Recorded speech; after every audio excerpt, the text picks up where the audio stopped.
मीठे बच्चे, अब तुम्हारी वानप्रस्थ अवस्था है, क्योंकि तुम्हें वाणी से परे घर जाना है। इसलिए याद में रहकर पावन बनो। प्रश्न, ऊंची मंजिल पर पहुंचने के लिए किस बात की संभाल जरूर रखनी है?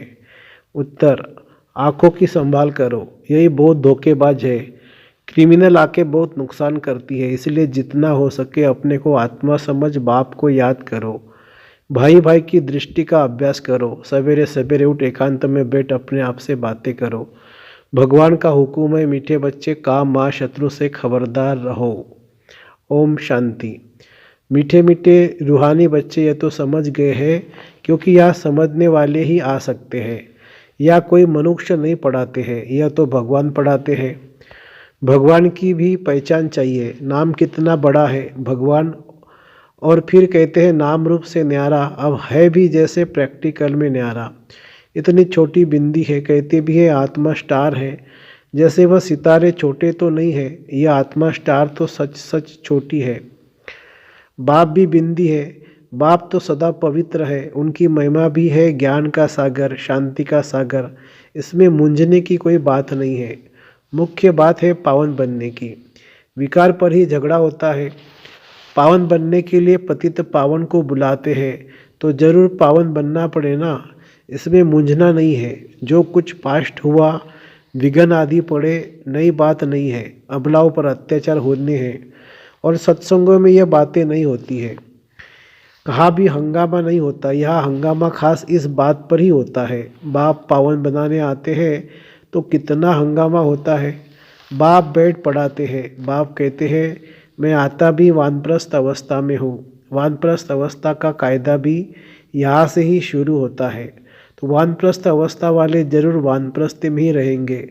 वाणी से परे जाने के लिए बाप को पूरा याद कर पवित्र बनना है। पवित्र बनने का तरीका तो एक ही है, वापिस जाना है तो पवित्र जरूर बनना है। जाना तो सबको है, दो चार को तो नहीं जाना है। सारी पतित दुनिया को नहीं, सारी पतित दुनिया को बदली होना है। इस ड्रामा का किसी को भी पता नहीं है। सतयुग से कलयुग तक यह ड्रामा का चक्र है। बाप कहते हैं अपने को आत्मा समझ बाप को याद करना है, और पावन भी जरूर बनना है। तब ही तुम शांति धाम और सुख धाम में जा सकेंगे। गायन भी है, गति सदगति दाता एक ही है। सतयुग में बहुत थोड़े होते हैं और पवित्र होते हैं। कलयुग में है अनेक धर्म और अपवित्र हो पड़ते हैं। यह तो सहज बात है, और बाप पहले से ही बता देते हैं।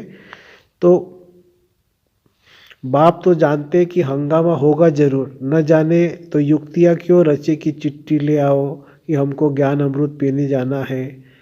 जानते हैं यह झगड़ा होने की भी ड्रामा में नूंद है। आश्चर्यवंत अच्छी तरह पहचान कर ज्ञान लेते, औरों को भी ज्ञान देते, फिर भी अहो माया उन्हों को तुम अपनी तरफ खींच लेती हो।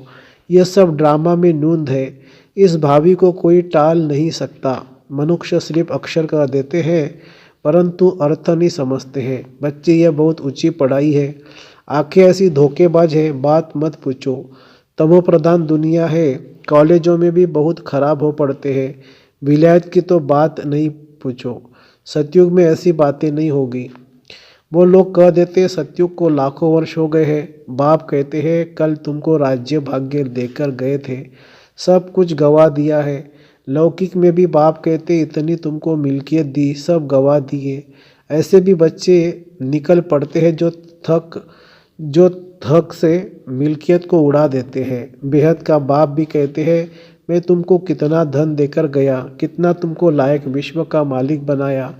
अब ड्रामा अनुसार तुम्हारा क्या हाल हो गया है। तुम वही मेरे बच्चे हो ना। कितने तुम धनवान थे। यह है बेहद की बात जो तुम समझाते हो। एक कहानी है, रोज कहता था शेर आया शेर आया, परंतु शेर आता नहीं था। एक दिन सच सच शेर आ गया। तुम भी कहते हो मौत आया कि आया, तो कहते हैं यह रोज कहते हैं विनाश तो होता नहीं है। अब तुम जानते हो एक दिन विनाश होना जरूर है। उनकी फिर कहानी बना दी है। बेहद का बाप कहते हैं उन्हों का दोष नहीं है, कलप पहले भी हुआ था। 5000 वर्ष की बात है। बाबा ने तो बहुत बार बोला है, यह भी तुम लिखते रहो कि 5000 वर्ष पहले भी हूबहू ऐसा म्यूजियम खोला था। भारत में देवी देवता धर्म की स्थापना करने एकदम क्लियर लिखो तो आकर समझे। बाबा आया हुआ है, बाप का वर्षा है स्वर्ग की बादशाही। भारत स्वर्ग था, पहले पहले नई दुनिया में नया भारत हेविन था। हेविन सो हेल, यह बहुत बड़ा बेहद का ड्रामा है। इसमें सब पाठधारी है। 84 जन्मों का पाठ बजाए अब फिर हम वापिस जाते हैं। पहले हम मालिक थे, फिर कंगाल बने, अब फिर बाबा की मत पर चलकर मालिक बनते हैं। तुम जानते हो हम श्रीमत पर कलप कलप भारत को स्वर्ग बनाते हैं। पावन भी जरूर बनना है। पावन बनने कारण अत्याचार होते हैं। बाबा बच्चों को समझाते तो बहुत है, फिर बाहर जाने से बेसमझ बन पड़े हैं। आश्चर्यवंत सुनंती कथंती ज्ञान देवंती, अहो मम माया, वैसे को वैसा बन जाते हैं और ही बदतर काम विकार में फंसे और गिरे।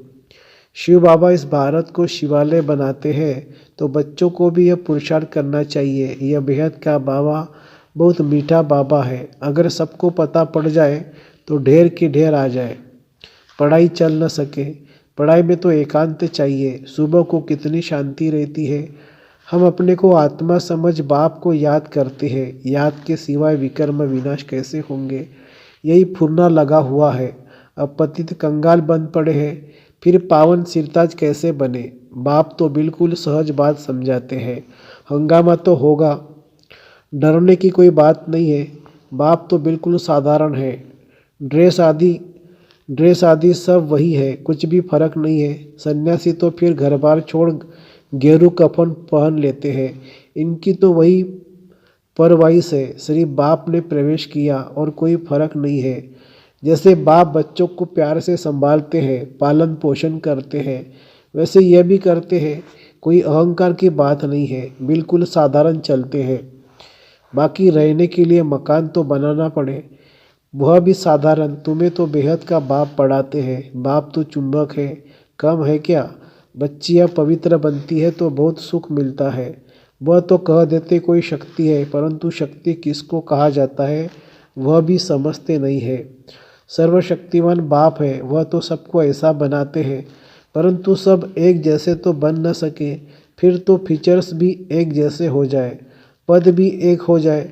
यह तो ड्रामा बना हुआ है। 84 जन्मों में तुमको वही 84 फीचर्स मिलते हैं जो कल्प पहले मिले थे, वही फीचर्स मिलते रहेंगे। इसमें फर्क नहीं हो सकता। कितनी समझने और धारण करने की बातें हैं। विनाश तो जरूर होना है। विश्व में शांति अभी तो हो नहीं सकती। आपस में लड़ते रहते हैं। मौत तो सिर पर खड़ा है। ड्रामानुसार एक आदि सनातन देवी देवता धर्म की स्थापना, बाकी धर्मों का विनाश होना है। एटॉमिक बॉम्ब्स भी बनाते रहते हैं। नेचुरल कैलेमिटीज भी होगी, बड़े बड़े पत्थर गिरेंगे जो सब मकान आदि टूट पड़ेंगे। कितना भी मजबूत मकान बनावे, फाउंडेशन पक्का बनावे, परंतु रहना तो कुछ भी नहीं है। वह समझते हैं अर्थक्वेक में भी गिर न सके, परंतु कहते हैं कितना भी करो, 100 मंजिल बनाओ, परंतु विनाश होना है जरूर। यह कुछ भी रहेंगे नहीं। तुम बच्चे यहाँ आए हो स्वर्ग का वर्षा पाने। विलायत में देखो क्या लगा पड़ा है।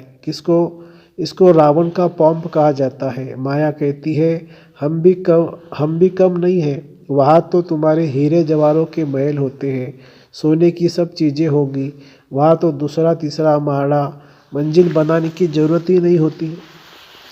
ज़मीन पर भी खर्चा नहीं लगता है, सब कुछ मौजूद होता है। तो बच्चों को बहुत पुरुषार्थ करना चाहिए, सबको पैगाम देना है। अच्छे अच्छे पंडे बंद बच्चे आते हैं रिफ्रेश होने के लिए। यह भी ड्रामा में नूंद है, फिर भी आएंगे। इतने सब आए हैं, पता नहीं इन सब को फिर देखूंगा व नहीं, यह सब ठहर सकेंगे व नहीं। आए तो ढेर के ढेर है, फिर आश्चर्यवंत भागंती हो गए। लिखते हैं बाबा हम गिर गए, अरे की कमाई चट कर दी, फिर इतना ऊंच चढ़ नहीं सकते हैं। यह है बड़े ते बड़ी अवज्ञा। वो लोग ऑर्डिनेंस निकालते हैं, फलाने टाइम पर कोई भी बाहर न निकले, नहीं तो शूट कर देंगे। बाप भी कहते विकार में जाएंगे तो शूट हो जाओगे। भगवान का हुक्म है ना, खबरदार रहना। आजकल गैस आदि की ऐसी चीज़ें निकाली है जो मनुष्य बैठे बैठे फट से खलास हो जाते हैं। यह सब ड्रामा में नूंद है, क्योंकि पिछाड़ में हॉस्पिटल आदि रहेंगे नहीं। झट आत्मा एक शरीर छोड़ दूसरा लेती है, दुख क्लेश आदि सब छूट जाता है, वह क्लेश आदि होती नहीं। आत्मा स्वतंत्र है। जिस समय पर आयु पूरी होती है तो शरीर छोड़ देती है, वहाँ काल होता नहीं है। रावण ही नहीं तो काल फिर कहाँ से आएगा। यह रावण के दूत है, भगवान के नहीं। भगवान के बच्चे तो बहुत प्यारे हैं, बाप कभी बच्चों का दुख सहन कर न सके। ड्रामा अनुसार कल्प का तीसरा हिस्सा तुम सुख पाते हो। बाप जो इतना सुख देते हैं तो उनकी श्रीमत पर चलना चाहिए। यह अंतिम जन्म है। बाप कहते हैं गृहस्थ व्यवहार में रह, अंतिम जन्म में पवित्र बनना है। बाप की याद से ही विकर्म विनाश होंगे। जन्म जन्मांतर के पाप सिर पर है। तमो प्रदान से सतो प्रदान जरूर बनना है।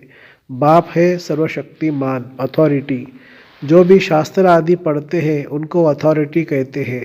अब बाप कहते हैं सबकी अथॉरिटी मैं हूँ। मैं इन ब्रह्मा द्वारा सब शास्त्रों का सार आकर सुनाता हूँ। अपने को आत्मा समझ मुझे याद करो तो पाप विनाश होंगे। बाकी पानी में स्नान करने से पावन कैसे होंगे। कहा चुल्लू पानी, थोड़ा सा पानी होगा तो उनको भी तीर्थ समझ झट स्नान करेंगे। इसको कहा जाता है तमोप्रधान निश्चय। यह तुम्हारा है सतोप्रधान निश्चय। बाप समझाते हैं इसमें डरने की बात ही नहीं। अच्छा, मीठे मीठे सिखिल हृदय बच्चों प्रति माता पिता बाप दादा का याद प्यार और गुड मॉर्निंग। रूहानी बाप की रूहानी बच्चों को नमस्ते। हम रूहानी बच्चों की रूहानी माता पिता बाप दादा को याद प्यार, गुड मॉर्निंग और नमस्ते बाबा नमस्ते। धारणा के लिए मुख्य सार। भगवान ने जो पवित्र बनने का हुक्म दिया है उसकी कभी भी अवज्ञा नहीं करनी है। बहुत खबरदार रहना है। बाप दादा दोनों की पालना का रिटर्न पवित्र बनकर दिखाना है। दूसरी पॉइंट है, ड्रामा की भावी अटल बनी हुई है, उसे जानकर सदा निश्चिंत रहना है। विनाश के पहले सबको बाप का पैगाम पहुंचाना है। वरदान, ज्ञान अमृत से प्यासी आत्माओं की प्यास बुझाकर तृप्त करने वाली महान पुण्य आत्मा भव। किसी प्यासे की प्यास बुझाना ये महान पुण्य है। जैसे पानी न मिले तो प्यास से तड़पते हैं, ऐसे ज्ञान अमृत न मिलने से आत्माएं दुख अशांति में तड़प रही है, तो उनको ज्ञान अमृत देकर प्यास बुझाने वाले बनो। जैसे भोजन खाने के लिए फुर्सत निकालते हो क्योंकि आवश्यक है, ऐसे यह पुण्य का कार्य करना भी आवश्यक है। इसीलिए यह चांस लेना है, समय निकालना है, तब कहेंगे महान पुण्य आत्मा। स्लोगन है, बीती को बिंदी लगाकर हिम्मत से आगे बढ़ो तो बाप की मदद मिलती रहेगी।